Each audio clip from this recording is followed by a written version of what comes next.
Aaron Russo. You rolling? I'm honored to be interviewed by Alex Jounds, a truth seeker, fighting for justice in America. Now he's charming me. It's getting me all smiley. Aaron, when did you start to think something was wrong in the world, or start to find out about the whole banking cartel and the Federal Reserve System, the New World Order? Well, that was a progression of events. I've always been a very independent person, always believed in individuality, and that we were put on this earth to be unique individuals to fulfill our God-given potential, and that the only way to fulfill your potential is to be free, to find out who you are, and to make your errors, to make mistakes. And as I grew up, I began to realize more and more the government was inhibiting me in things that I wanted to do.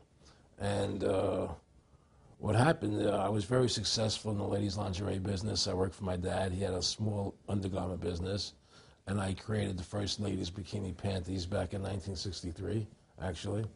And then I opened up a nightclub in Chicago called the Electric Theater that opened up the day Martin Luther King was assassinated. All right, and so the city of Chicago was in flames the day my club opened, and nobody came out to the club. And well, what happened was that that was the year of the Democratic Convention in Chicago in '68, and so my club became a hangout for the hippies, you know, and because they wanted to go to Chicago and protest what was going on.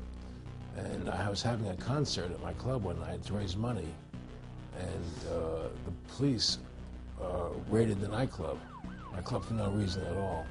And I was standing outside in my office, overlooking the street, and I saw all these paddy wagons pulling up in front of my club. And I was a 24-year-old kid. You know, I had no experience at all, really.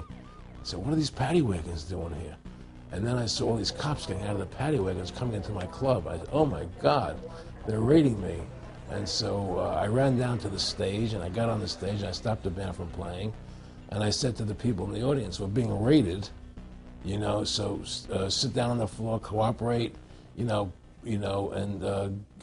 out your identification and cooperate with the police. And as I said that, two of the cops from behind threw me onto the floor and grabbed me and started dragging me out of the club.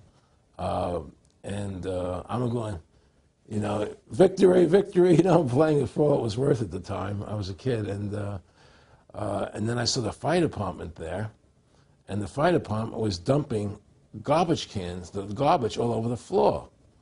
And I thought to myself, well, why are they doing that, you know, very quickly as they were dragging me out? And I didn't quite understand it. So they threw me into the paddy wagon. As I got into the paddy wagon, one of the cops grabbed my testicles from behind and squeezed, and I went into the paddy wagon in gigantic pain. And the next person that came into the paddy wagon, the cop, as he was stepping in, the cops took the billy club, smashed him on the head with it, and just split his skull, you know, for no reason. I mean, there was nothing wrong. So that was kind of your awakening. That was my awakening. Like, what is going on? I thought this was America. So I initially blamed it on Chicago and made a daily thing. It was Chicago. And anyway, it was the headlines of the newspapers the next day. You know, there was my picture in the newspapers, the headlines, Electric Theater short-circuited, it was raided. And in the article, they went ahead and they said that the reason they raided the club was because the fire department came there and saw it was messy, full of garbage, and the hippies started attacking them, which was totally not true. Those dirty hippies? It was totally false. You know, it was a complete fabrication. So they ran a false flag on you. They framed you. Yeah, of course. You know, and I was in shock. I said, people lie like that? People actually do these things? I couldn't believe it. You know, it was an awakening to me. And I went on television. I told people on television that they lied. Nobody cared. Nobody cared what the truth was. And it was shocking to me. And then a week or 2 weeks later, I forget exactly what it was, two cops come to see me, a lieutenant and a sergeant, a captain and a sergeant. And they said, Mr. Russo, we're sorry if you got hurt that night at the club in the raid, but we're here to tell you that if you want to keep the club open, it's going to take $2,000 a month, and we're going to come see you once a month, and whenever we have to raid you, we're going to call you, you know, and we'll let you know we're going to come in tonight and raid you. This was mafia. Well, the police mafia, you know. And actually, it was actually more interesting than that. They said, listen, there's the A plan, there's the B plan, and there's the super deluxe plan. And this one, of course, each one, of course, that much money a month. Which one do you want? What was the super deluxe? That's the one I took. That was a $2,000 a month plan. And I took that plan, and I paid them $2,000 a month, and they left me alone. And whenever they were going to raid the club, they would come there, we're going to have a phony raid tonight, you know, just to look good for the people in the neighborhood, you know. So that was your first big education? That was my education into corruption in government, you know, but I really thought that was basically Chicago. I didn't realize the whole country was like that. And so that was my wake-up call, that people lie and cheat and steal. And I thought everybody was always honest and nice and decent, and I had no idea about any of these things. Well, what happened with me was that they finally one day they came to me and they said, look, we can't take your money anymore. I said, why, what's up? What's going on? I said, we have to close your club. There's elections coming, and the aldermen in the neighborhood don't want you open anymore. So we can't take your money. So I had to go to court and fight them, and they were trying to close the club. And then one night there was a fire, and the club never reopened again. The club just closed, and that was the end of the club. And they burned me down. And that was the end of my experience. And then I moved back to New York, where I met Bette Midler, and I ran into her at a little nightclub she was playing called the Improv, and I thought she was fabulous. And through a series of events, I began managing her. And as soon as I started managing her, her career took off like a rocket. You know, just fortuitous, I guess. And we became very, very successful. And through managing Bette, I started producing shows on Broadway where I won the Tony, and I produced a television show where I won the Emmy with Dustin Hoffman and Bette, you know, and then I produced The Rose for her, where she got Academy Award nominations. And then that led me to producing Trading Places, which everybody knows, you know. I think it's the best Eddie Murphy movie. Well, it's a good one. I don't know if it's the best, but it's a really good one. And I'm very proud I made that movie.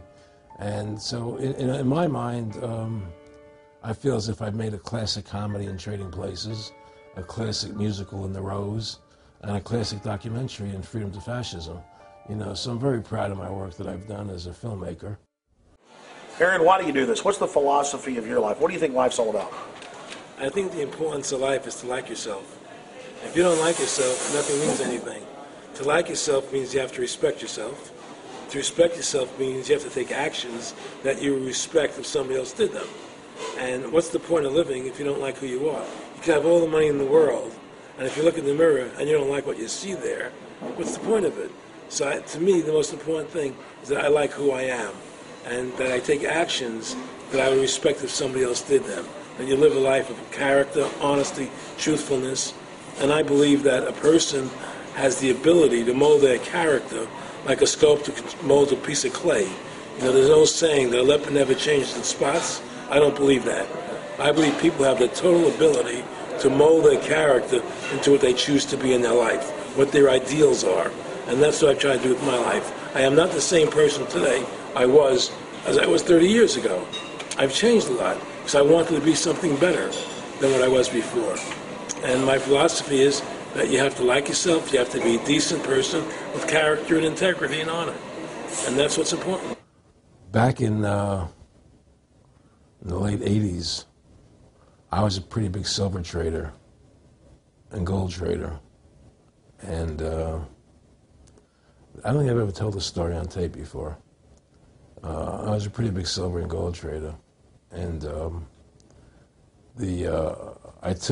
I always paid my taxes, and I took what was a legal tax deduction on my silver trades.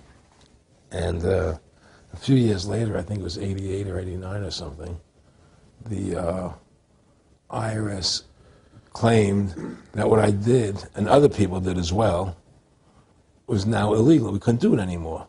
But they made it retroactive. I said, what do you mean retroactive? It was legal then. I did what was legal. I said, yeah, but now we're making it illegal retroactively. And that's not good. So you owe us $600,000 or $800,000. For what? It was legal. How could you make something retroactive? Change the law backwards in time. It makes no sense. Well, we're doing it. And so everybody said they can't do that, so he went to court, a class action lawsuit. And the judge agreed with the IRS and said they could do it retroactively. And that's when I knew that there was something wrong in America with the IRS and the system here, you know. Aaron, you were telling me this story last night, and before you even finished saying, in the late 80s, the tax law, I said retroactive. And I knew that because they literally ruined my dad, but he paid. He didn't know. He still thought this was America. And it was legal tax law, what you're supposed to do. They said retroactively you owe, and with, not just retroactive, but they said you also have penalties and interest. That's right. So how do you have penalties and interest on something when they retroactively changed the law? Well, first of all, they can't retroactively. How can you do something retroactively? Penalties and interest are a farce. The whole thing, because they do whatever they want to do. And that's when I realized America is not America. It's not the land that I was taught it was. Because they can do whatever they wish to do. And there's nothing the citizen can do about it. Now, you've made America freedom to fascism. Can do about it. Now, you've made America freedom to fascism. I want to walk through that film, and I want to encourage everybody out there to get a copy of it on DVD. It was also in theaters around the country, and I think the best film out there on the Federal Reserve and the IRS and the whole banker scam, and I want to discuss that with you here. But I wanted to go back a little bit to the point that we discussed last night, where you don't advise people to not pay. And I do the same thing. People say, well, wait, you're saying it's a scam, but you're saying go ahead and pay it. And I like the way you summed it up. Well, it's really fairly simple. I mean, since making that movie, you know, many people come to me and ask me whether they should pay their income taxes or not, you know, and I never advise people not to pay. And the reason I tell them, I said, look, I've done a lot of research. The Supreme Court has ruled that the IRS has no authority. The 16th Amendment did not give the IRS the authority to tax your labor and your wages. That's a fact. All right, the Supreme Court is the law of the land, you know, and the IRS does not trump the Supreme Court. However, that being the case, the fact is, if the mafia would come to you and say, we want $2,000 a month or we're going to hurt you, I would not advise you not to pay them, because you may get hurt by not paying them. Whether it's legal or not doesn't necessarily matter. You're going to get hurt if you don't. It's the same thing with the IRS. They can hurt you. They can put you in jail. They can torture you. So if you don't pay them, you may get hurt. So I never advise people not to pay. You know, I tell people, yeah, pay your taxes. Look what happened to Congressman Hansen. Yeah, Congressman Hansen's a great example. Pay your taxes. But you know what? Shut down the Federal Reserve System, and eventually you won't have to pay those taxes anymore. See, the IRS is a symptom of the problem. The real problem is the banking industry and the bankers in this country. That's where the real problem lies. That's the root of our problem. That's why we've lost America, okay? So yeah, pay your taxes, because if you don't pay them, you might get hurt. And I've heard all the arguments, you know, what tax protesters say and so on and so forth. And I don't call them tax protesters. I call them the tax honesty movement, because they're being honest, you know, at least. But the fact of the matter is, you're being forced, you're being compelled to pay it, because you're facing jail sentences, you're facing time, you're facing corruption of the courts if you don't pay, right? And so you pay it, because you just like you'd pay the mafia. But with the mafia, at least you have the government to call and try and help you to get past the mafia, to protect you. Here you have nobody to protect you. The American people are living in a matrix. They don't understand the truth of how things are working in this country, you know? And let me give you an example of what I'm talking about. The very fact is that if you ask 100 people on the street, what kind of government is America supposed to be? 99% of them will tell you a democracy. America is supposed to be a democracy. But that's a lie. That's an illusion. The word democracy is not written into the Constitution at one time. It's not in the Bill of Rights. It's not in the Declaration of Independence. The Founding Fathers hated the idea of a democracy. They thought it was the worst form of government there is. And I agree with them. Because in a democracy, 51% of the people control 49% of the people. If you're part of the 49%, you're not free. America was founded as a constitutional republic. And in that constitutional republic that we have, 99% of the people can't take away the rights of 1%. You have your rights because you were born with them. You have God-given human rights that nobody can take away from you. The government, the majority, no matter who they are, I can't take away your rights. And that's what our founding fathers gave us. But the psychological operations that they do to us, they make us believe that we're a democracy and that majority rules, you see? And they want you to believe that. Because then they tell you this poll says this many want this and this many want that and this many want this, and it doesn't have anything to do with anything. Well, Hitler was elected. Hitler was elected. Hitler did everything legally. And in a constitutional republic, a minority is protected against a majority. Wasn't it Benjamin Franklin, to paraphrase, that said democracy is two wolves and a sheep voting on what's for dinner? Exactly. And then he also said, in a republic, the sheep would have a gun to protect himself. You know, and that's the truth. America's not a democracy, but you ask the most intelligent people what form of government America is supposed to be, they'll say a democracy, because that's what they've been brainwashed. They've been psyoped into believing that. They believe that we're in Iraq. They believe we're in Iraq to promote democracy. The word democracy, you hear George Bush saying democracy means freedom. No, democracy equals New World Order. Democracy equals slavery. The word democracy is not synonymous with freedom. It's the opposite of freedom. Democracy is the worst form of government you can have because it's majority rule. And the government can tell you exactly what they want to tell you to do because the majority wants it. I don't care what the majority wants. I live my life as I choose. And if I don't commit violence, theft, or fraud against another human being, I can live my life as I wish. That's my choice. And if I'm allowed to make mistakes, because when you make mistakes, you learn from them. You grow as a human being. We're put on this earth to become the best individuals we can be, to fulfill our God-given potential, right? We're not here to put on this earth so that the government can tell us how to live our lives and what we must do. We put into these systems and these paradigms. No. The same thing in health. You know, if you're sick, you have to have a certain protocol. Nonsense. You know, be individuals, think for yourself, have critical thinking, you know. And so what's happened is that because they've taught everybody that we're a democracy, which is not true, now, so then in 1913, they bring the Federal Reserve System into being, right? And now you have this Federal Reserve System, which then in 1913 got the right to create money for the government, when before that the government created its own money. Now the government, when it needed money, had to borrow it from this private bank called the Federal Reserve, which is a private bank owned by individuals, incorporated in Delaware. And so what happens is now the government borrows money from them to fund the government. Then the government says, well, we have to pay these people interest. How are we going to pay them interest? Let's impose a tax on the labor of the American people, which never existed before, to pay the interest to the bankers. In fact, in 1980, Ronald Reagan said not one red cent of your income tax money goes to run the country. It all goes to the Federal Reserve. Well, it was the Grace Commission report that said that not one nickel goes to the infrastructure of the country. You know. And I guess Reagan quoted that. Too, right. And so, but the point I'm trying to make is that by creating this Federal Reserve System, the government now became dependent on these private banks for money. And they started taxing us, you see. And so now what happens is that in 1935, I believe it was, Social Security started. And they gave Social Security cards, said not to be used for identification, the Social Security number right on the card, right? And through Social Security, they started deducting money out of your paycheck. That was the first time they were ever could take money out of your paycheck, because people agreed to it because they thought it was going to their retirement fund. And so then when they instituted the income tax again, they started taking money out of your paycheck because Social Security could do it. And then they could do it again.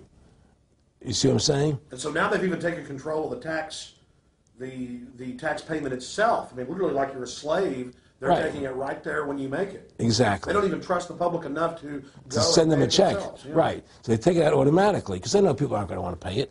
So what's happened is that through the implementation of the Federal Reserve System, the government has become vested in these bankers, and they get their money from the bankers. And so then they impose a tax on us, which makes us more slaves, makes it more difficult for us to survive, right? Giving them more profits. And now what's happened is that through the the Federal Reserve System, the bankers, have pretty much taken control of our government. It doesn't matter Republican and Democrat anymore, because they're both the same.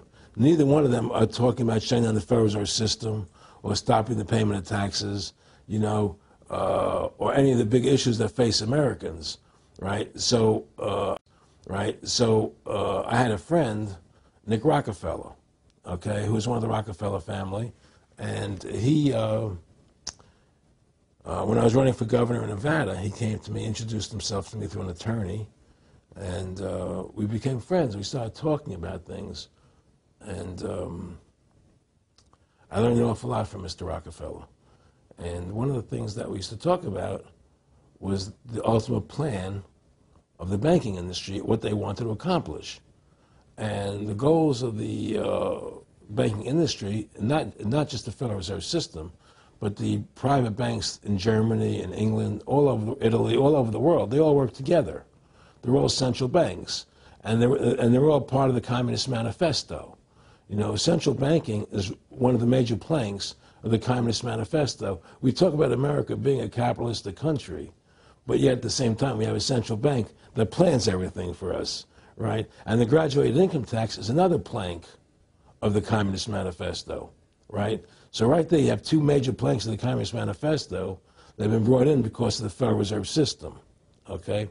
So the ultimate goal that these people have in mind is the goal to create a one-world government run by the banking industry, run by the bankers, and they're doing it in sections. The European currency, the euro, and the European Constitution is one part of it. Now they're trying to do it in America with the North American Union, right? And they want to create a new currency called the Amero, right? And the whole agenda is to create a one-world government where everybody has an RFID chip implanted in them. All money is to be in those chips, right? There'll be no more cash. And this is getting me straight from Rockefeller himself. This is what they want to accomplish. And all money will be in your chips. And so instead of having cash, anytime you have money in your chip, they can take out whatever they want to take out whenever they want to. If they say you owe us this much money in taxes, they just deduct it out of your chip digitally. Total control. Total control. And if you're like me or you, and you're protesting what they're doing, they can just turn off your chip. And you have nothing. You can't buy food.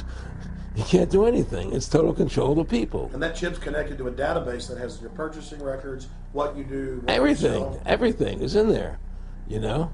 And so they want a one-world government controlled by them, everybody being chipped, all your money in those chips, and they control the chips, and they control people. And you become a slave. You become a serf to these people. That's their goal. That's their intentions. More than a decade ago, I began getting secret government documents, and we published them, where the feds were training the local police and the military that gun owners, conservatives, people that made frequent references to the U.S. Constitution were terrorists. That's a quote. But in 2009, it broke into the national media when we received the secret MIAC report from a state police officer, and that was in the state of Missouri, but the feds had written it, demonizing Ron Paul, people that wanted to end the Federal Reserve, people that wanted liberty and freedom. And now more secret reports have been released, like the Department of Homeland Security report, which the feds admit they wrote, that says returning veterans are the #1 terror threat in America, that gun owners are part of that #1 threat, that people buying ammo are the #1 threat. Think about this. You have these private bankers overthrowing the United States, and they're secretly training the police that gun owners and patriots and veterans are the #1 threat. So they're saying the American people that follow the Constitution and Bill of Rights that'll actually stand up against this tyranny are terrorists, because they are the terrorists. They are the criminals coming in with a corporate takeover, a hijacking of the nation. Eric, can you be specific about when you met Rockefeller, how it happened in these discussions? I met Rockefeller through a female attorney I knew who called me up one day and said, one of the Rockefellers would like to meet you. I had made a video called Mad as Hell, and he'd seen the video and wanted to meet me and knew I was running for governor of Nevada. So sure, I'd love to meet him. And I met him, and I liked him, and he was a very, very smart man. And we used to talk and share ideas and thoughts.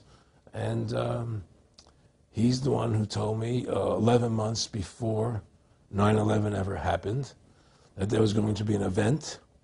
Never told me what the event was going to be, but there was going to be an event, and out of that event, we were going to invade Afghanistan to run pipelines from the Caspian Sea.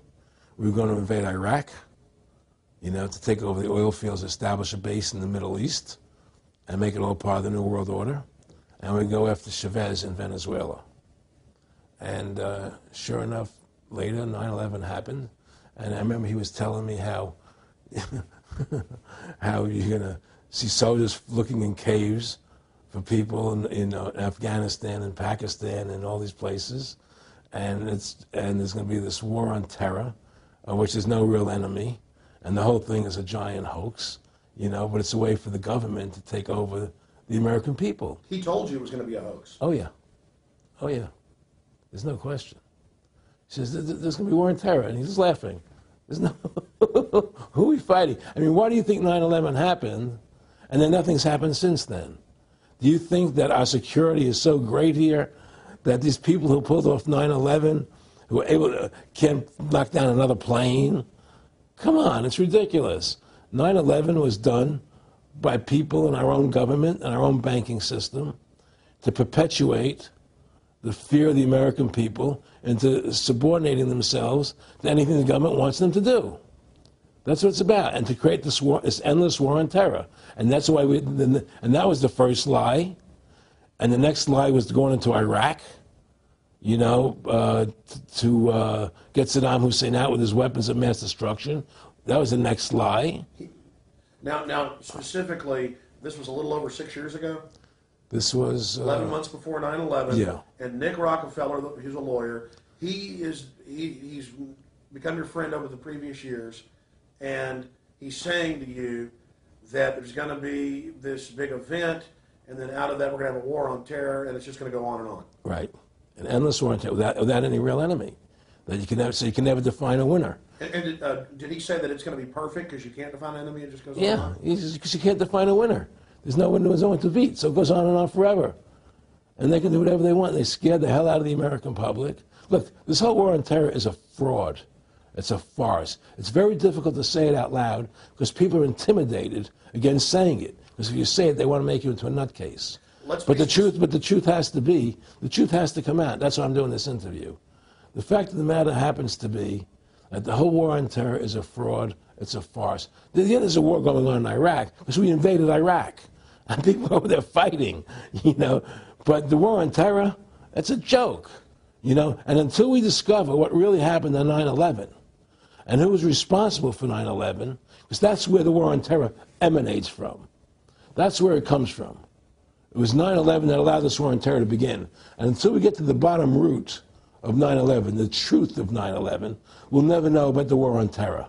Aaron, you said that he was, and I think it's important, and I know this about the Rockefellers from Dr. Dennis Cuddy and many others, who literally, you'll be 20 years old in a lunch line at college, and no, there's David Rockefeller. And they're experts at recruiting and getting what they call players, and that clearly he was, I want to make it specific and just get you to reiterate what you said last night about you got 30% of the vote, you were having an effect, you made mad as hell, they knew that you'd started the Constitution Party, They knew that you were somebody who was taking action and getting things done, you'd already made some big films, had a lot of other successes, right. So they were trying to recruit you, and didn't it come down to the point of, hey, we are here to recruit you, and don't worry, your chip's going to say, don't mess with us, this guy's don't touch. Yeah, yes, that did happen. I was definitely being recruited.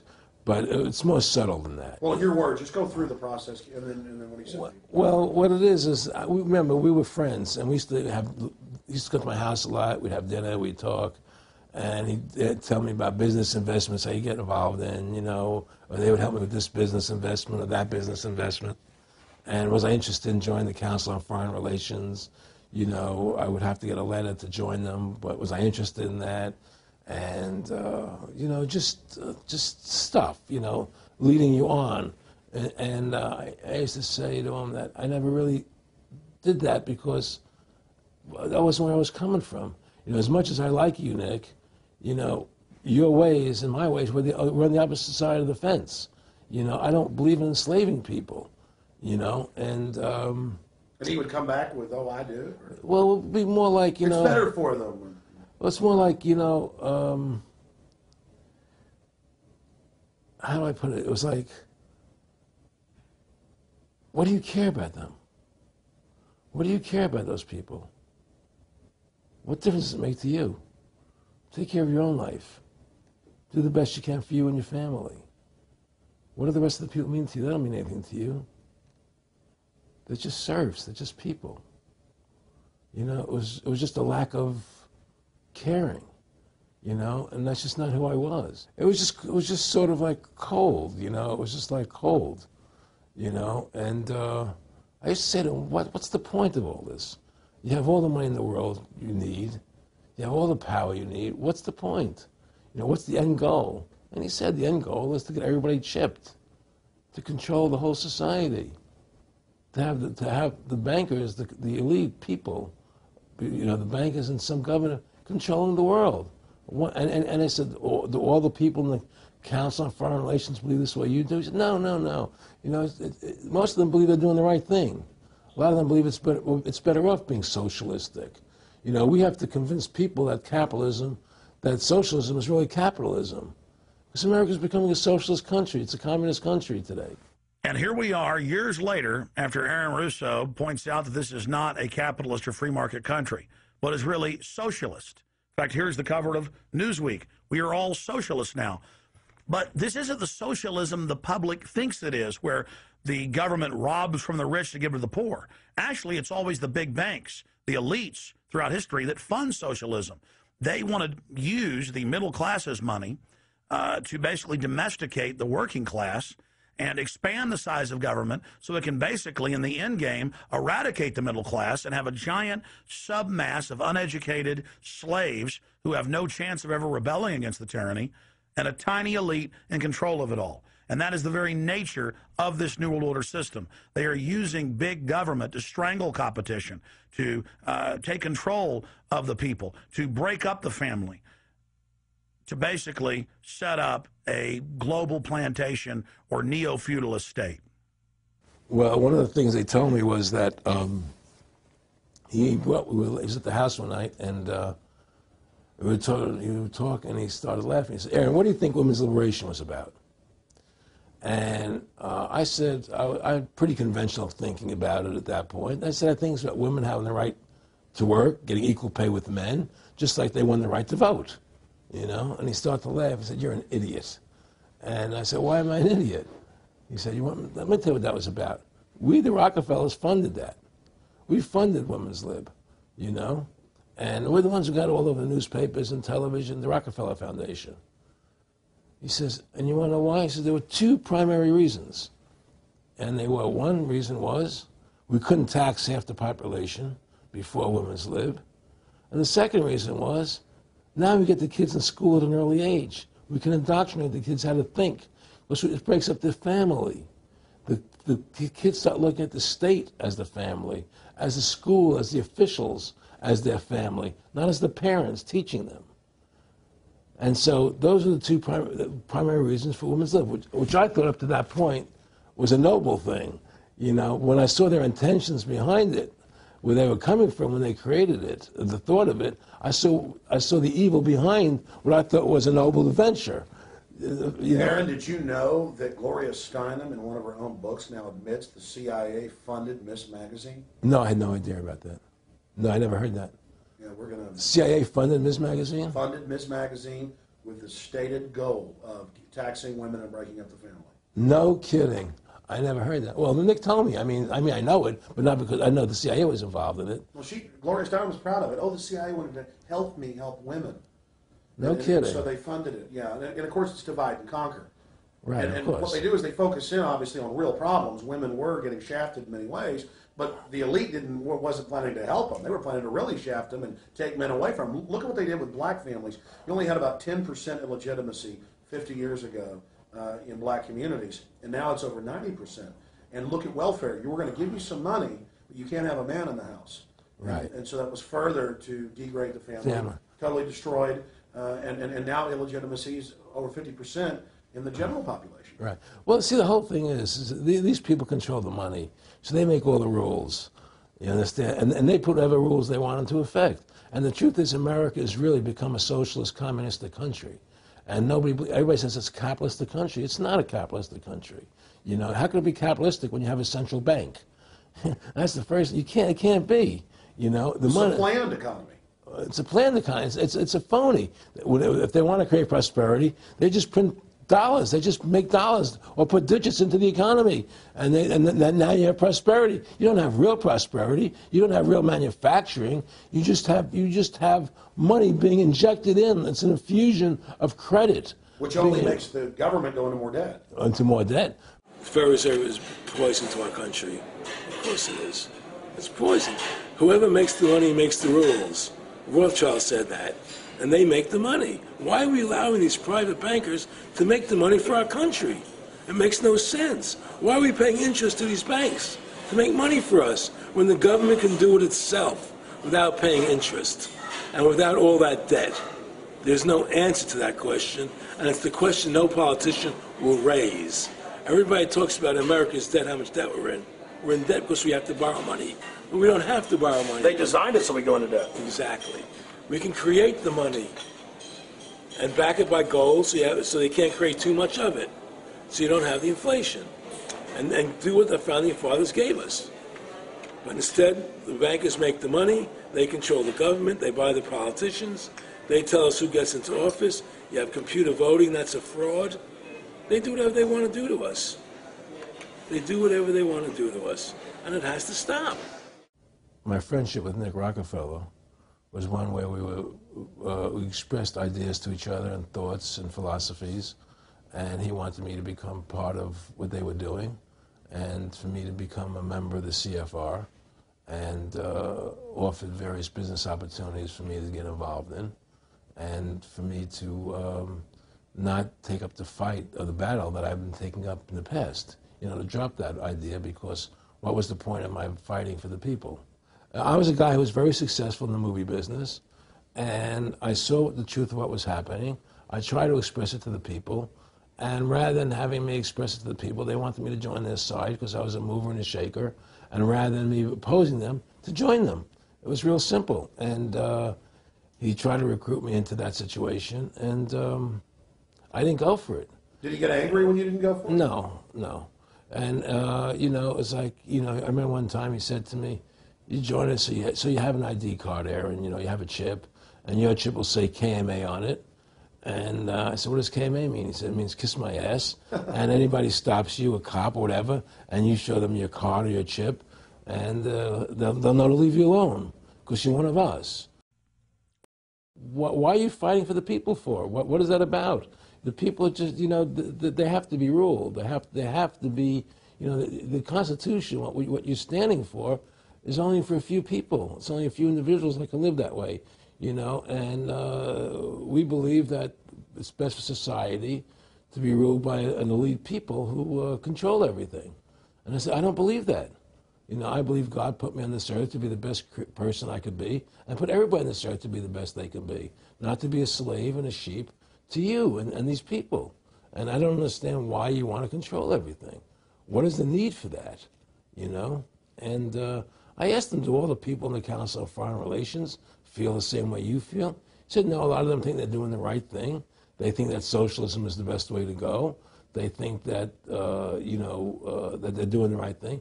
But the people at the top, they all know the truth of what's happening, and that's what it is. So it's compartmentalized within the elite structure as well. Of course it is. Of course it is. I mean, all the people that are in the CFR, was that 2,000-3,000 people? I forget, like Dan Rather. They don't know what's going on. They join the CFR because it's prestigious. They think it's good for business, it's good for this. You know, they don't know what's really happening. You know, the evil that comes out of it, that's emanating out of it. You know, and to me, you know, the biggest evil is what's happening right now, because what happened on 9/11 is a phony. You know, and we've never learned the truth about 9/11. That's the question I wanted to follow up on. He tells you 11 months before there's going to be an event, all this is going to happen. What did you think on the morning of 9/11? Where were you, and did you think about Nick Rockefeller and what he had told you when you saw those towers fall? No, I was actually in Tahiti when 9/11 happened, and I got a call from my son. And my son said, the Twin Towers, they were just attacked, and they were falling down or something. So what are you talking? I was in Tahiti, I was asleep. And he said, yeah, they were hit by a plane, da, da, da, da. And so where I lived, where I was in Tahiti, there was no television. So I had to run the other side of the island to a hotel where they had, and it was all on television, you know, and that's when I first saw the stuff on TV about it. And I didn't immediately equate it to Nick, you know, but when I realized that we were going to go into Afghanistan, Iraq, and as that developed, I realized what it was. How could there be a war on terror and actually say that we're having a war against terrorism and leave the borders wide open? If you were the President of the United States, or I were the President of the United States, and 9/11 really happened the way they want us to believe it happened, the first thing you would do was shut down the borders so people couldn't get in the country to harm you. But they left the borders wide open because the bankers want the borders open because they want a one-world government. They want a North American Union. They don't want borders here. The 9/11 was only a manifestation. It was done to create a fear in the American public, right? So that we will obey what they want us to do. And take Richard Reed, the shoe bomber. Here's a guy who was 6'6", ugly as could be. I heard he smelled, okay? He sits in coach on a plane, lighting matches to put his shoe on fire, surrounded by people. It's idiotic. If you were going to blow up a plane, you go into the bathroom, you close the door, and you put your shoe on fire. You're not going to sit there surrounded by people lighting matches on a no-smoking flight. They want you to believe this nonsense. It's ridiculous. 7/7's come out now, and the majority of the British people think it's an inside job, and all the evidence points towards it being an inside job. Yeah, I mean what happened in England, London? Yes. All this is nonsense. It's just keep people in fear. It's this endless war on terrorism that doesn't really exist, so people will submit to whatever the government wants them to submit to. Searches, check your shoes, have ID cards, put chips in you, you know, where you become servants to the elite. That's what this is all about, you know? Restore America's republic to what it's supposed to be, get the bankers out of our government, get the bankers out of our government. Government should stop borrowing money from the banks. Government should make its own money, restore the republic, individual freedoms. That's what this country's about. And until we do that, we're gonna be slaves. I mean, to me, I see people like Bill O'Reilly on television, right? And I see how much they control the media. Like there's this girl on Bill O'Reilly the other night from an organization saying the world can't wait. And this girl was spot on. Everything she was saying was the truth. And all Bill O'Reilly could do was call her a lunatic. He couldn't challenge the facts. They just call people names. They can't, and until we just find that, look, this world, we're heading into a world of danger, possible nuclear wars, you know, because the banking industry is trying to take over the world. 9/11 is the beginning of the war on terror. That war on terror is leading us into Iraq, which is the next lie. So you had the lie of 9/11, how that happened. Nobody knows how Building 7 came down. Okay, we know 9/11 was a fraud. The American people don't know it, but more and more of them are believing it. Okay, so that was the first lie. Besides the inception, I'm not going back to the inception of the Federal Reserve, that original lie. But 9/11 was the first lie in this present state we're in. 9/11 is the kickoff of the war against the American people and the people of the world. 9/11 was a phony. It's a fraud. It didn't happen the way they told us it happened. Now, because of 9/11, we then had the authority to go into Afghanistan and Iraq. Iraq didn't have weapons of mass destruction. Okay? So that was the next lie. Now they're talking about going into Iran. Now, how would you feel if you were Iran and you had this big, powerful country, America, go into your next-door neighbor, take over their oil fields, right? Wouldn't you be worried that what they were going to do to you? Of course you're going to be worried. But the people of America don't think about it from Iran's point of view. They think about it from our point of view. So now we're going to send more troops into Iraq and keep building up because they want Iraq and the Middle East to become part of the New World Order. And Iraq was using, Saddam wanted to start using euros instead of dollars, right? He was messing up their whole consumption. Iran wants to start using euros instead of dollars. They have. Okay? So I'm saying what they're trying to do is preserve their power. And one lie leads to the next lie, leads to the next lie. And until you get to the root cause of 9/11, which is supposedly the war on terror, we'll never solve our problems here. Should we send more troops into Iraq? Should we not send more troops into Iraq? Well, the truth is, the fact is, that it all goes back to this war on terror. Where did 9/11 come from? That's the root cause of everything. And until we have a full investigation, find out why Building 7 fell down, why they shipped all the steel out of America so quickly, from the buildings, why all the things that don't make any sense about 9/11, until we find out why it really happened, we'll never understand why there's a war on terror. And we'll never be able to prove that the war on terror is a phony. Nick and I discussed many things. One of the things we discussed, or he brought up in conversation, was reducing world population, and felt that there were too many people in the world. In a way, I agree, there are too many people in the world, but I don't think I have the authority to say who's going to die and who's not going to die, But they felt that they wanted to reduce world population, and he felt that it should be reduced by half. He even mentioned to me once they were having a real problem trying to solve the Israel-Palestinian problem. And he talked to me once about they were playing with the idea of bringing Israel to Arizona, and taking all the people from Israel and giving everybody $1 million and setting up Israel in the state of Arizona. Unbelievable. Just to end that problem, because that's a problem that they're not in charge of, in a sense. They're not controlling that problem. They're very arrogant. They can do whatever they want to do. We've given these people the authority to create money out of thin air, and through that device, they control everything. And if you want to win the battle to stop that, you have to deny them the ability to create money. It's only because they can make money that they have all this power. They literally have the money machines. They have the money machines. They can print it. They can do whatever they want to do. They own everything. Aaron, we take over pretty quick. If we were the guys that issued the money, everybody had to come give us real assets for the use of this money we just printed up. People. I tell people, why in the world does the American government borrow money from the banks when they have the ability to create it themselves without borrowing it and paying interest on it? Why? And nobody can answer that question. Not one politician ever raises that. Why does the American government borrow money when they can create it without paying interest? Well, we did create it up until 1913. And so people say, well, because if the American government does it, it'll create inflation. That's the answer. I say, well, let's look at it. The American government has the Federal Reserve do it, which creates the same inflation as if they did it. But also with the inflation, now you're getting massive debt. So with the Federal Reserve, you have inflation and debt.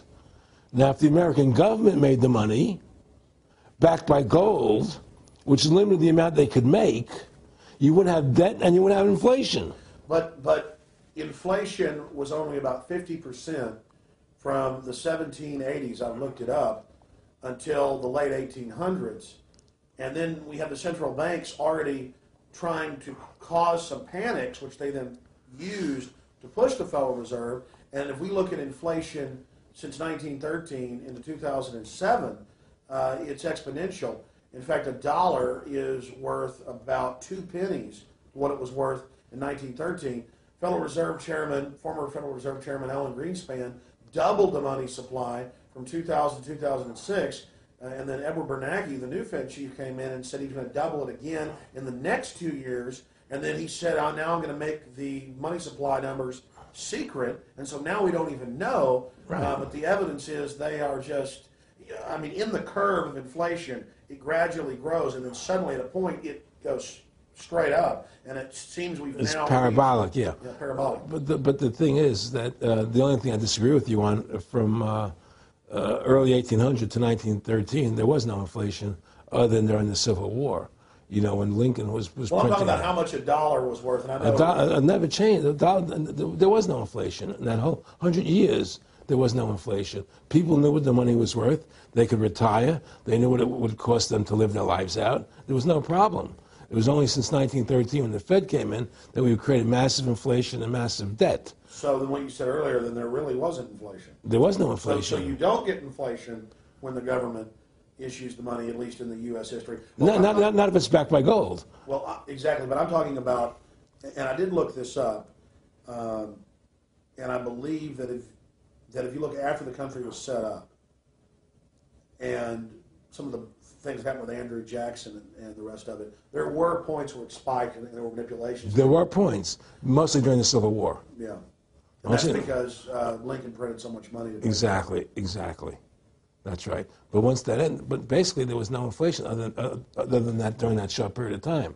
I mean, a loaf of bread was a loaf, of course, the same thing. People could plan their lives. Today, they plan inflation. Now you have two parents working. They can't afford to pay for their family anymore. The kids are going to state-run schools now. The kids are being indoctrinated how to think. They're being given Ritalin. They're being given all these drugs. The whole country's being dumbed down. It's all because of the Federal Reserve System. And the Federal Reserve System and these bankers are responsible for the demise of America. And if we ever want to win this battle, you must shut down the Federal Reserve System. And we must shut down these bankers and restore sound money to this country. Will you talk a little bit about some of the families that own the private Federal Reserve, the stock in it? And I mean, obviously, you say you're not a big expert on Bilderberg Group, but you talk about how it's the same system worldwide. It is the same families. They meet and kind of set the policy each year, and then it goes to the Royal Institute of International Affairs in England, it goes to the CFR in the U.S., and then these are their management bodies where they wield control, really the de facto Congresses over the nation. So, I mean, I would like you to speak some about the families that own and run the Federal Reserve, and if you can't connect it into these other international bodies. Well, I can't speak to those families because I only speak about, what I know for fact. Everything else is speculation, and I don't like to speculate. I know about Rockefeller because I was friends with him. We talked about it, and I can tell you firsthand. What did Rockefeller tell you about the Federal Reserve and their family owning part of it? Well, he said the New York Fed is the main controlling interest of the Federal Reserve System. They control the bulk of it. So the New York Fed is really the Federal Reserve System. Even though there's 12 different banks, it's run by the New York Fed. And the New York Fed is basically the Federal Reserve System. So who's ever running the New York Fed is where, and the families that control it, control the New York Fed. And they're the main engine behind the Federal Reserve System. And that's a wing of the Bank of England. Well, the Bank of England and the Federal Reserve are partners, and the Bank of England is a private bank, and so is the Bundesbank in Germany, and the Bank of all the banks of the G8 countries are all private banks. They're private central banks. And look, what happened in Europe? Didn't Europe vote down the European Constitution? Yes. They're still doing it. Didn't they vote down the Euro? They're still doing it. They don't care what the people vote. They do whatever they want to do. What we want doesn't matter anymore. It's their agenda, it's their plans that matter. Isn't that prima facie evidence of a tyranny? Well, there's no question we're in tyranny. There's no question we're living in a world where the American citizen is no longer a free individual human being to do the things that they wish to do. We're slaves, and it's getting worse. What do we got to do to bring these people down? In my opinion, you must shut down the Federal Reserve System. And I think that there has to be an uprising. There has to be an uprising. People have to stand up. I can't do it alone. You can't do it alone, Alex. And we need to get a majority of people, not a majority of people, but... It was 5% won the war against the British, a highly motivated group. But I agree, people have got to get angry first. I mean, not just, yeah, we know it's corrupt and that lackadaisical. We got to get pissed. People don't seem to have the courage to do what they have to do, I want to say you've got a lot of courage. Well, thank you. I don't know if I have a lot of courage. I just have I want to thank you for what you're doing for my family. Well, I have a sense of conscience, and I have a sense of justice. I get nervous about what I do, but I do it because there's no other choice. I couldn't live with myself if I didn't do it, But the fact of the matter is, I've ostracized myself pretty much from Hollywood. People are afraid to deal with me in Hollywood a lot because of what I do and the things I say. I don't go along with routines. A lot of people in Hollywood know the truth. They're not willing to stand up and speak about it. You know, and I know many of them have seen my movie, you know, and they know I'm right, and they won't talk about it because everybody's afraid. Everybody's afraid because they think that this money they get, these Federal Reserve notes, are really money, and they think they have a comfortable lifestyle, and they're afraid to change. You know, they're afraid to stand up for what's right. And until people are willing to stand up and have the courage to do what they need to do, it's not going to change. And hopefully, you know, what you're doing, what I'm doing, what other people like us are doing, can affect the change that people will stand up and say, hey, I've had enough. The thing is, we have one advantage. That they need us to cooperate. See, if we don't cooperate with them, they can't win. And so they always need our cooperation to go along with their programs. So they try to sell us. Right. They try to sell us. Democracy, this majority says this, believe in this, do that. The war on terror, you know, we got to be scared. You know, they're always trying to do things to sell us so that we'll go along with them. And once we learn not to cooperate with them, then we win the game. And that's the point. Don't cooperate with them. Don't go along with the program anymore. Stop it. Join forces. You and I should run for president and vice president and take over this country and bring freedom back to this country. You know, that's what it's going to take. Two people like you and I, statesmen, who believe in freedom, who believe in Thomas Jefferson and the Constitution and the founding fathers to make this country whole again.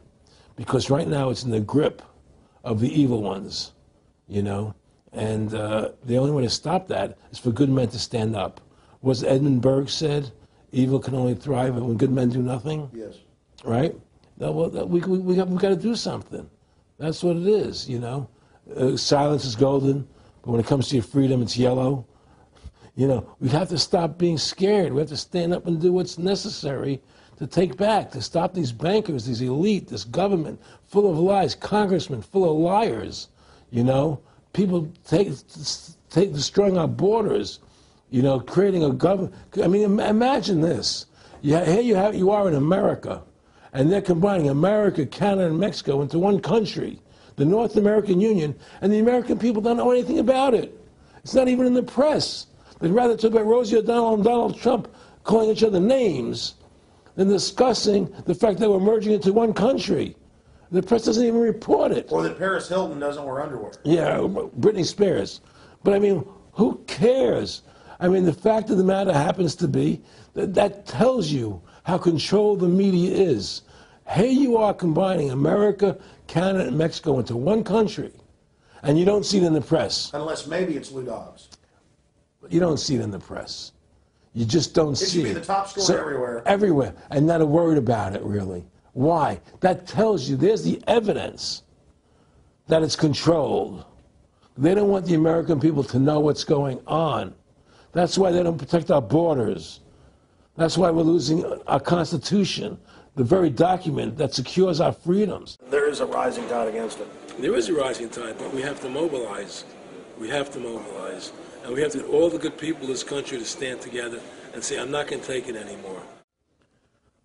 Well, I think if you analyze the situation, and if you realize that since the Federal Reserve has come into being in 1913, illegally, without a constitutional amendment, by bribing a few senators during Christmas vacation, they turned over the most important power that the American government has, the creation and issuance of money, to a private bank.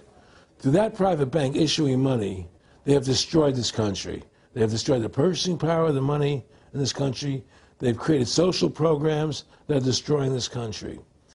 Thanks to the work of Aaron Russo and Ron Paul and many others, folks are starting to find out who the real enemy is. Offshore private banking corporations that have engaged in a hostile corporate takeover of the United States and almost every other nation on the planet.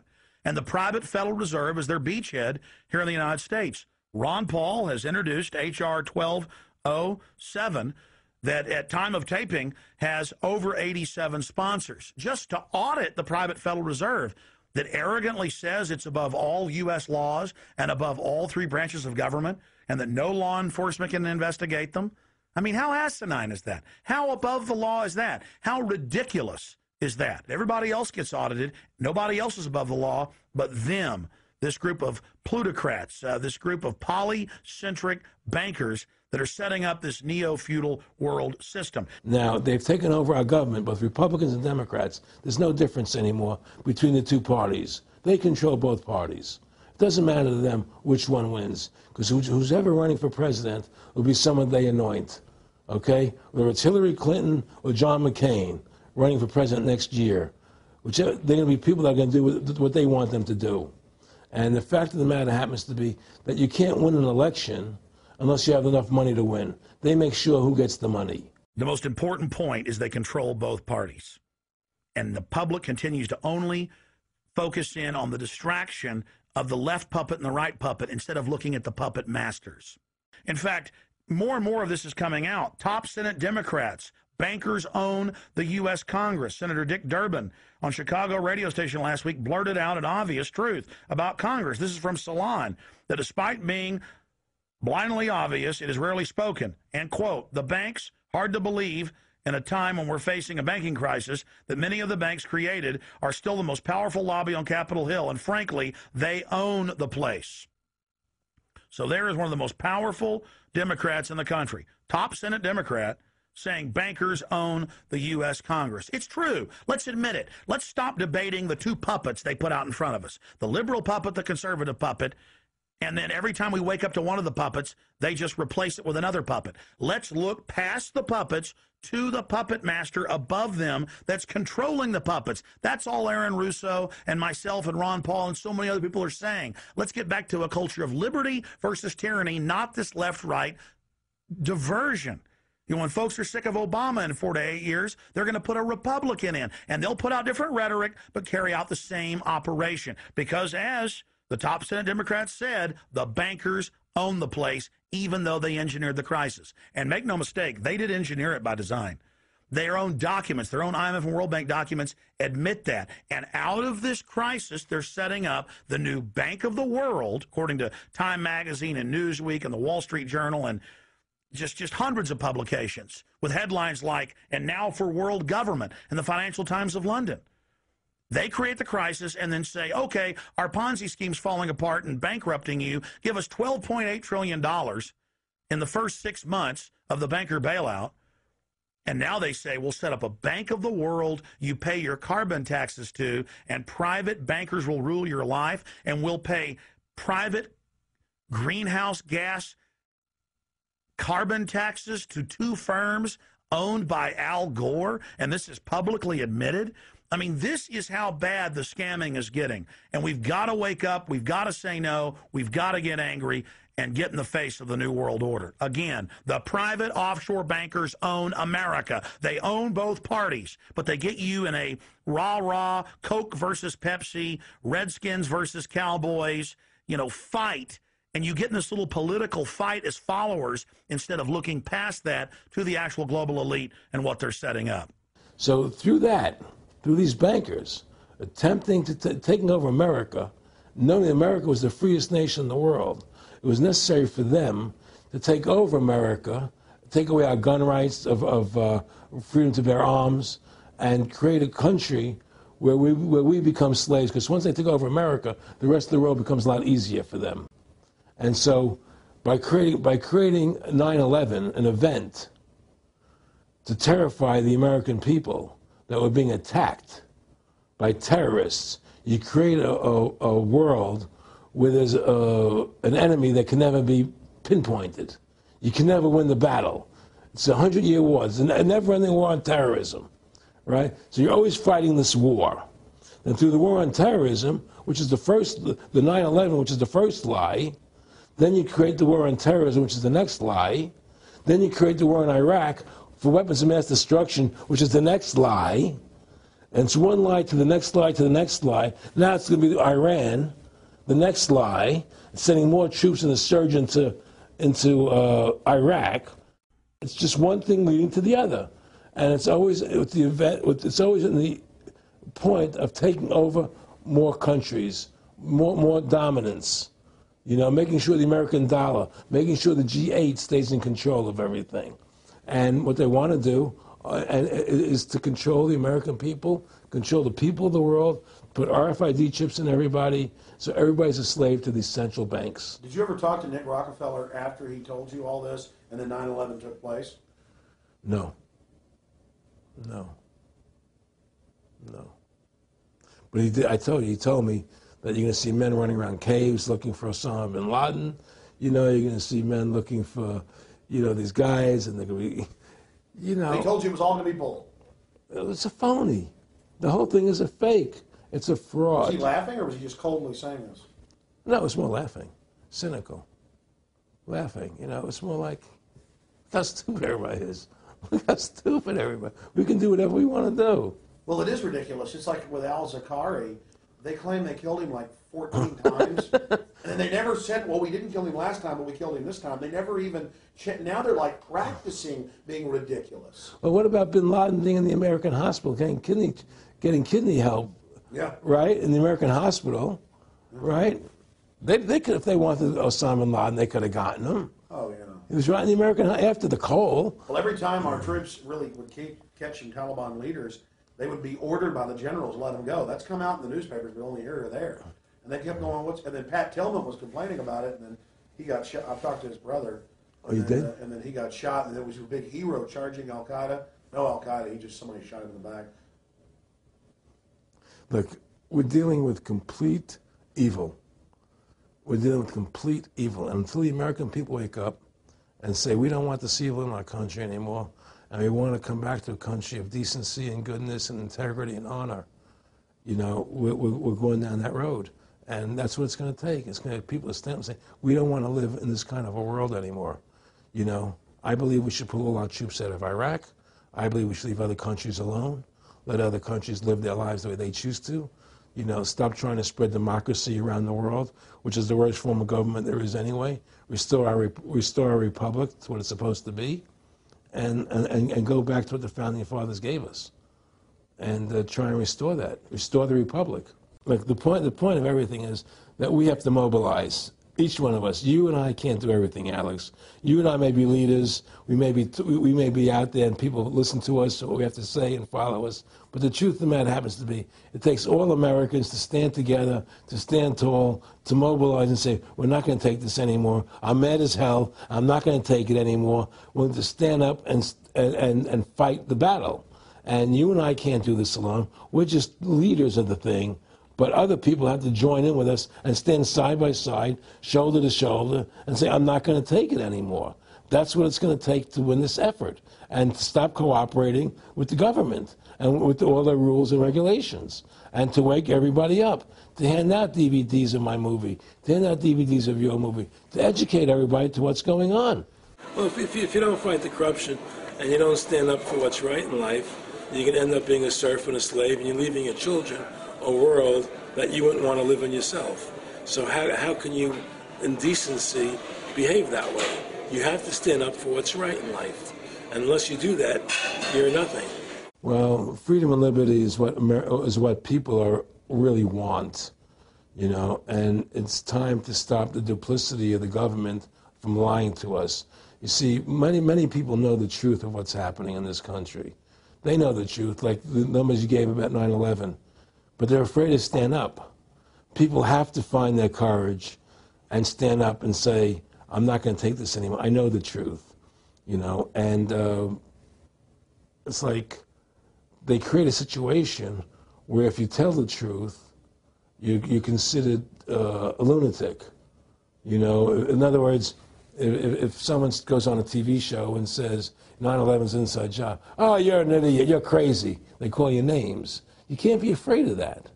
Well, it doesn't work anymore. I mean, they have no facts. Just calling you crazy doesn't make you crazy. Well, we know that. They also go get kooks who are kooks to put them on and then say they represent us. That's right, exactly. Another tactic. Exactly. And Bill O'Reilly's great at that. Sean Hannity is great at that. They just put people on who they can dominate, you know. But why do you think guys like that, they're not stupid? I mean, I've talked to people that know them. They know the truth. Why do you think they decide to join the evil?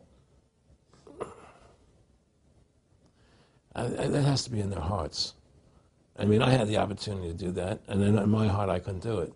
So it has. But I mean, how could you or I consciously be involved in something like putting AIDS virus in black Africans' vaccines? I mean, what the hell? I mean, it's like we're not good guys either. I mean, I don't think I'm like some special perfect person. What the hell's wrong with this elite? I mean, what are they running around doing evil?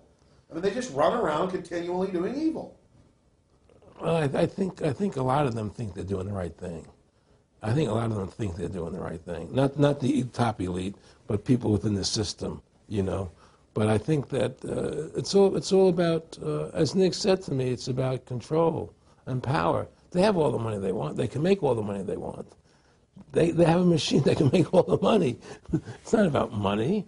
It's about control. It's about their vision of how they want to see the world in their eyes. And, you know, you and I believe in individuality, in the person being the dominant thing, the individual being the dominant person. Today we live in a world where institutions are dominant, not people. You know, the American, you know, we the people, by the people, for the people. Now it's we the institutions, by the institutions, for the institutions. People are secondary. It's all about corporations and institutions. And the Federal Reserve is the biggest institution in the world. You know, if you ask somebody what's the biggest corporation in the world, they'll say Google or Walmart or Exxon or something. But the biggest corporation in the world is the Federal Reserve System, right? And all the other corporations feed off the nipple of the Federal Reserve System. Well, it's like the Monopoly game. The bank always wins. It has unlimited money. It's not the people playing on the board. Exactly. The bank owns the board, the box, the shelf it's sitting on. But that's because you gave them the ability to make the money. You have to take that away from them. We need to take the bank away from the private bankers. Exactly. You have to take the creation of money away from the private bankers, and you'll solve 95% of your problems. Well, I mean, look at America. 10% growth rates every year like China's having right now. The U.S. had 10% growth rates until the Federal Reserve took over. And then if you look at that, it all starts really going downhill from there. Well, they destroyed the American worker. What they've done, here's what's happened.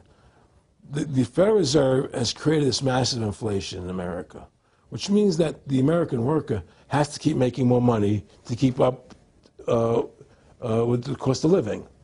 The more money they make to keep with the cost of living, the less competitive they become in the world economy. So now what happens is we have to pay our workers so much to keep up with the cost of living, say, well, screw the American worker, let's go overseas now and get the cheap labor. But really, that's a war being waged against the middle class. Of course the it is. bankers print the money. I mean, really, this is a war being waged against the middle class. The bankers print the money. Everything they're doing is about destroying any private pools of wealth or independence. Yeah, but what I'm trying to say is, because of the inflation that they've created, they've now allowed other countries to outcompete us. You see, because other countries don't have to pay as much money as we have to pay here to our workers to survive. Yes. So now we're not competitive anymore. So we've lost our manufacturing base. We've lost our competitive. In the old days, the American worker, you wanted to buy everything American. You wouldn't buy anything from Japan, which was cheap crap. And what does that leave us? It leaves America this military force, and so the elite's giving us a deal.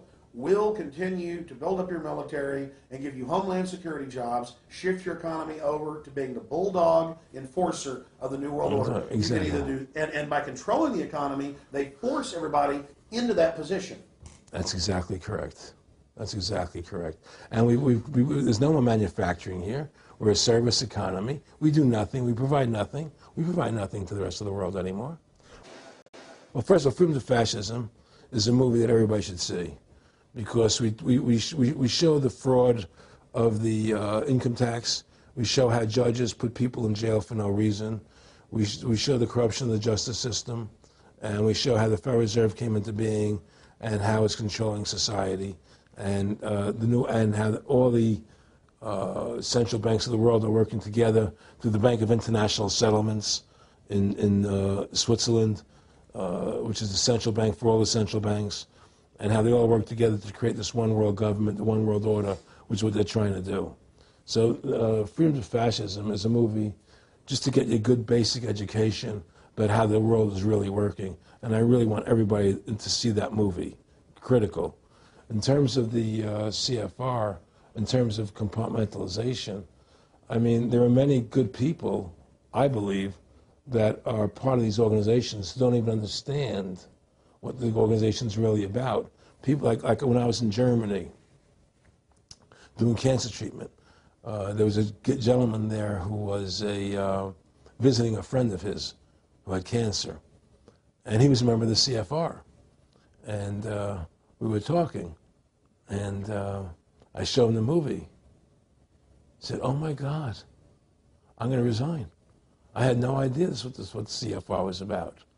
He had no idea. He was just a nice guy who thought he was in this prestigious organization. Yeah, a lot of it's about getting good people, and so you can watch them. Keep your friends close, your enemies closer. Well, no, it wasn't even that. It was, a lot of people join the CFR because they think it's a prestigious organization. It'll help them in business, make good business contacts.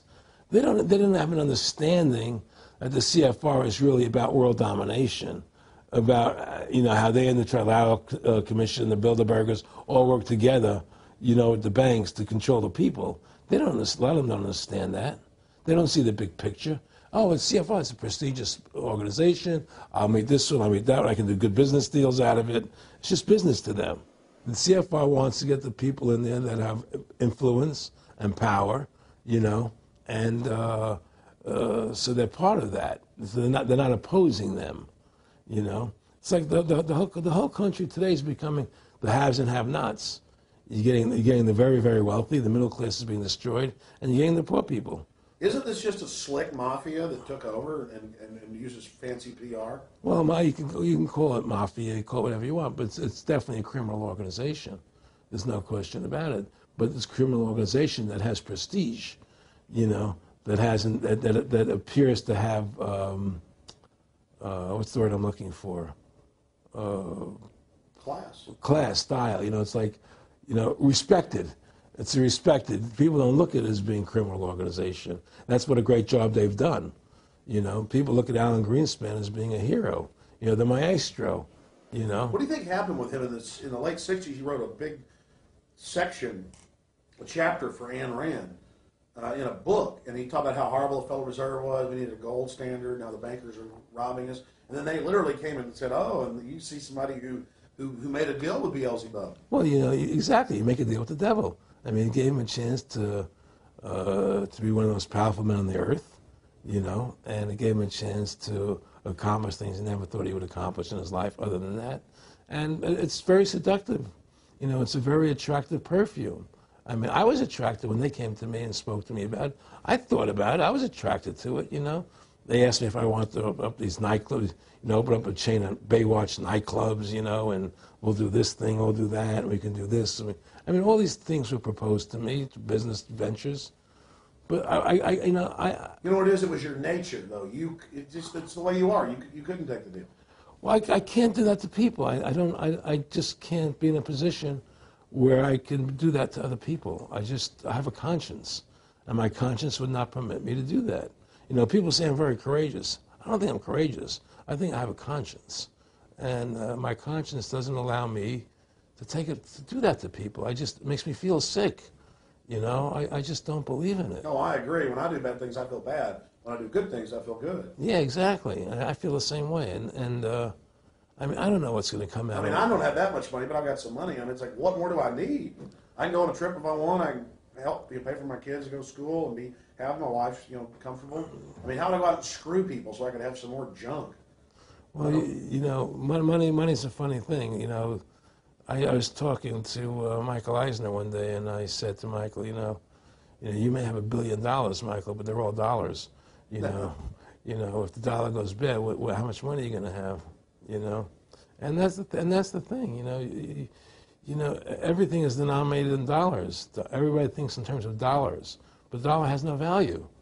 And someday it's everything returns to the mean. Well, really, the whole universe, financial universe we live in, is a matrix fraud. Yes, it is. And that's why it's going to come crashing at some point. And they're going to try and hold up as long as they can. I mean, whenever they want to manipulate the markets, they can. If they want to send the price to go down lower, they can. If they want to send the stock market up, they can. They do that. There's no more free markets. You don't live in a society where free markets rule anymore. You don't live in a capitalistic society. But meanwhile, they say it's capitalistic and free market all day, when really they're waging war financially and politically. Exactly right. Aaron Russo, I want to thank you for this interview. Anything else you want to add? No, I'm happy to do it for you. How about your website? My website, freedomtofascism.com. Go over there, take a look at it. But just, folks, all I can say is, take our country back, restore the Constitution. Don't let these bankers do this to us anymore. Stand up. Don't be afraid of them. and do what you got to do, you know. And I have plans in the works, and when I get over my problems, you know, we'll reveal them, you know. And Well, I'll be supportive of that. thank you, Alex. And listen, you've done a great job alerting people to the truth. And don't, in other words, don't be afraid to be ridiculed by these people. You know, if 9/11 was a phony, and I know it was, then stand up and say it's a phony. Don't be scared to tell the truth. Don't allow their you know, their powers of trying to make you look silly to frighten you. What do you think of what Charlie Sheen did? I love what Charlie Sheen did. I was so respectful of what he did. I just applauded him. People saw right through that attack. They flipped a light switch when they went after him. Yeah, but they don't. You see, the thing is that more people don't come out and do it. You know, to build that wave. Charlie did it. I'm really proud of the guy. David Lynch did. But the media was smart and didn't bite this time. Right. I mean, a few people have, but they're not picking up on it because they control the media. James Brolin did on The View.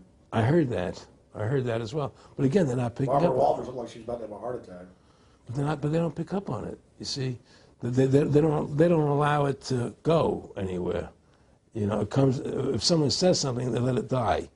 You know, but they keep perpetuating. You know, the war on terrorism. They keep perpetuating all these things that are lies. And because we've given the Federal Reserve the money-making power, they control the media, they control the government, and they're all in bed together. So you're fighting all this propaganda all the time, and it's a very difficult fight.